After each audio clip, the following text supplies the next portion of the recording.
देखिए, सारा खेल इस बात का है कि मनुष्य जीवन में सफल होना चाहता है। तो सब लोग चाहते हैं कि हमारे अंदर वो चीजें पैदा हो जाएं जिनसे व्यक्ति सफल होता है। और जो बच्चे स्कूल में बहुत गंभीरता से पढ़ते हैं वो इसी चक्कर में पढ़ते हैं कि इससे वो जीवन में सफल हो जाएंगे, इसी भाव से पढ़ते हैं ना। बचपन से HW ठीक से करते हैं, यहाँ तक कि CW भी ठीक से करते हैं स्कूल जाने के बाद, इस उम्मीद से कि आगे चल के वो बहुत सफल होंगे। लेकिन ऐसे जोक्स व्हाट्सएप पे खूब आते हैं। कल किसी ने मुझे दिखाया, एक स्वामी जी थे, वो स्पीच दे रहे थे, उनका एक वीडियो क्लिप आई थी। गंजे वाले स्वामी जी, यंग स्वामी जी हैं। तो उन्होंने, आपने देखा ही होगा, मैं फिर भी याद दिला देता हूँ। उसमें एक बहुत रोचक बात बताई गई थी।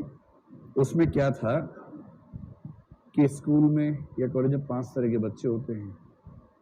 एक वो है जो साइंस पढ़ते हैं, नंबर 2 वाले कॉमर्स पढ़ते हैं, नंबर 3 वाले आर्ट्स पढ़ते हैं, नंबर 4 वाले 10वीं तक ही पढ़ पाते हैं, नंबर 5 वाले बिल्कुल भी नहीं पढ़ते हैं।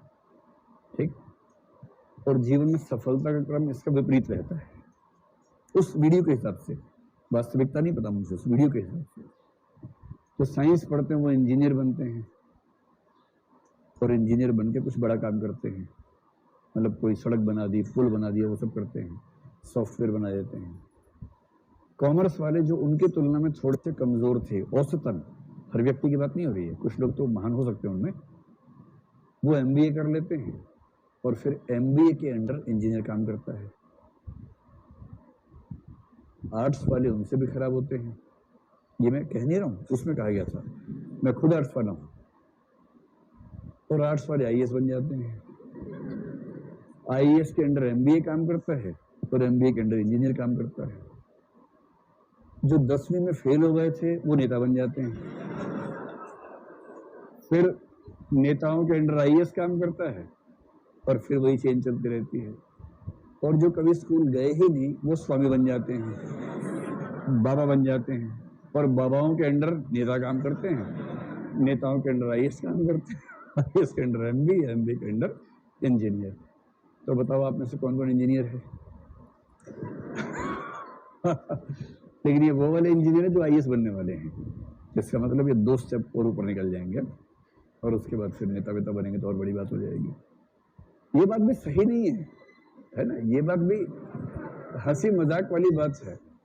लेकिन आप समाज में देखेंगे तो सच में ये कहना बड़ा मुश्किल है कि जो स्कूल में पढ़ने में सबसे अच्छे थे वो जीवन में सबसे सफल होंगे। ऐसा बिल्कुल नहीं है, ऐसा रत्ती भर नहीं है।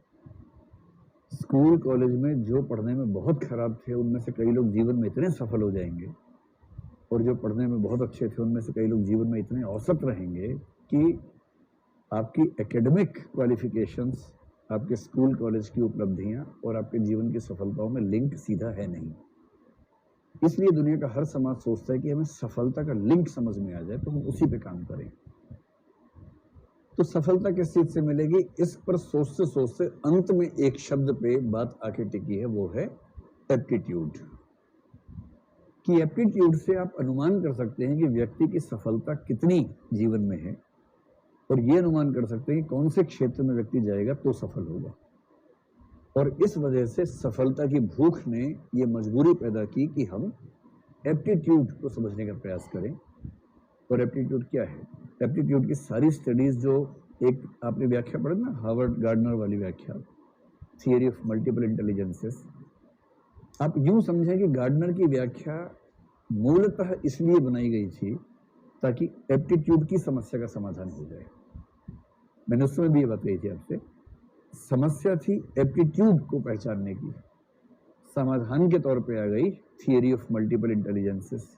तो सबसे पहली बात, कोई आपसे पूछे एप्टीट्यूड क्या है, तो उसको बोल देना भाई 4 बातें ध्यान से सुन लो, अगर ये चारों हैं तो इसका मतलब ये एप्टीट्यूड है। आपके नोट्स में बहुत स्पष्ट रूप में इसके बारे में वर्णन किया हुआ है। तो एप्टीट्यूड क्या है? किसी क्षेत्र विशेष, है ना, कोई ये नहीं कह सकता कि मेरे पास तो ऐसा एप्टीट्यूड है कि मैं किसी भी क्षेत्र में कुछ भी कर सकता हूं ना।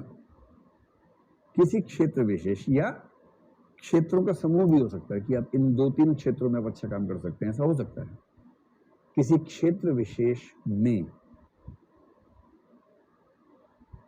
यदि प्रशिक्षण दिया जाए,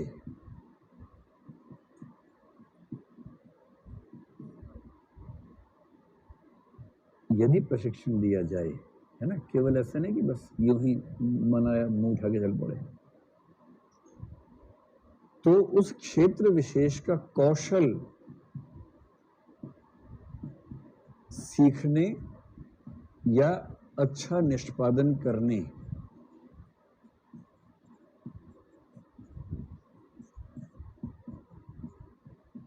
की प्रबल संभावना, गारंटी इसके बाद भी नहीं होती, प्रबल संभावना होती है। किसी क्षेत्र विशेष के बारे में होगा, प्रशिक्षण दिया जाए ये जरूरी है, और उसके बाद कौशल सीखने या अच्छा निष्पादन करने की प्रबल संभावना होगी। और ये तीनों चीजें जिस चीज पर लागू होंगी, अगर मैं कॉमन एक बात कह दूं, वो है ऐसी विशेषताओं या क्षमताओं का समूह।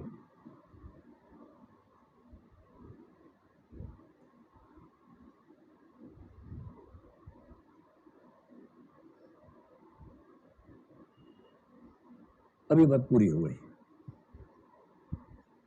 व्यक्ति के भीतर ऐसी विशेषताओं या क्षमताओं का समूह होना जिसकी वजह से यदि प्रशिक्षण दिया जाए तो वह व्यक्ति उस निश्चित क्षेत्र विशेष में कौशल सीखने या अच्छा निष्पादन करने में सफल हो जाएगा, इस बात की प्रबल संभावना होती है।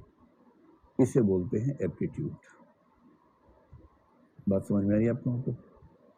आप ये चाह रहे हैं कि मैं ये वाक्य बोल के लिखवाऊं या इससे जोड़ जाड़ के लिख लेंगे आराम से? क्योंकि परीक्षा में याद भी नहीं रहेगा, परीक्षा में तो खुद ही लिखना होगा, वाक्य अपने आप लिखना होगा।